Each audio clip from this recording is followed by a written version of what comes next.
बहुत सालों पहले राजा नाथ का शासन शिवानगर पर हुआ करता था। राजा की 3 रानियां थीं। राजा अपनी तीनों पत्नियों में से सबसे ज्यादा अपनी पहली पत्नी को प्यार करता था, क्योंकि वो खूब सुंदर थी।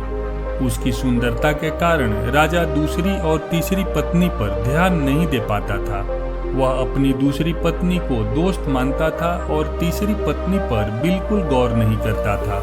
इधर राजा की तीसरी पत्नी उससे बेहद प्रेम करती थी, लेकिन राजा को तीसरी रानी का प्यार कभी दिखाई ही नहीं दिया। वो हरदम अपनी पहली और दूसरी पत्नी के साथ ही व्यस्त रहता था। ऐसा होते होते कई साल बीत गए। रोज राजा की तीसरी पत्नी इसी उम्मीद में रहती थी कि राजा आज उसके पास आएंगे और उससे भी थोड़ा स्नेह करेंगे, लेकिन ऐसा कभी भी नहीं हुआ।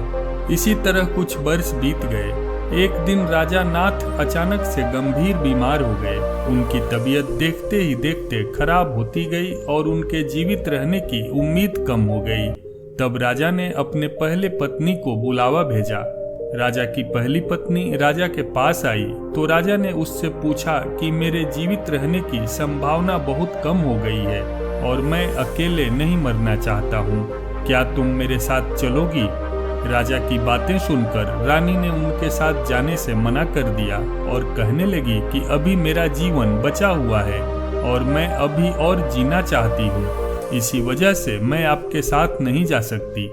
ऐसा कहकर पहली रानी राजा के कमरे से बाहर चली गई। तब राजा ने दूसरी रानी को बुलावा भेजा।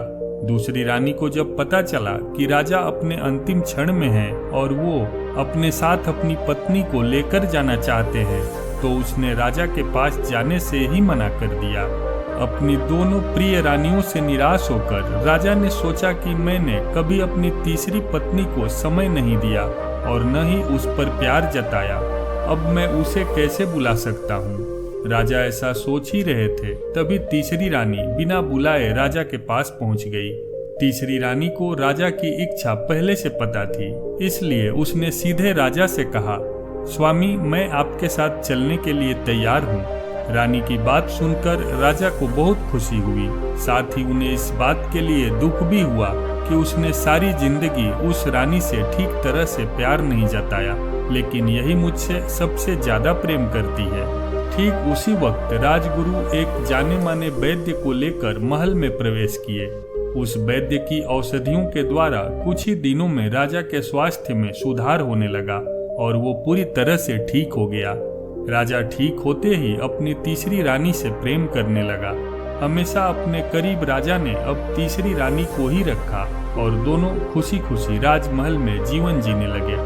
दोस्तों, इस कहानी से हमें सीख मिलती है कि किसी को सुंदरता से प्रेम नहीं करना चाहिए, बल्कि उसके दिल और आचरण से प्यार करना चाहिए।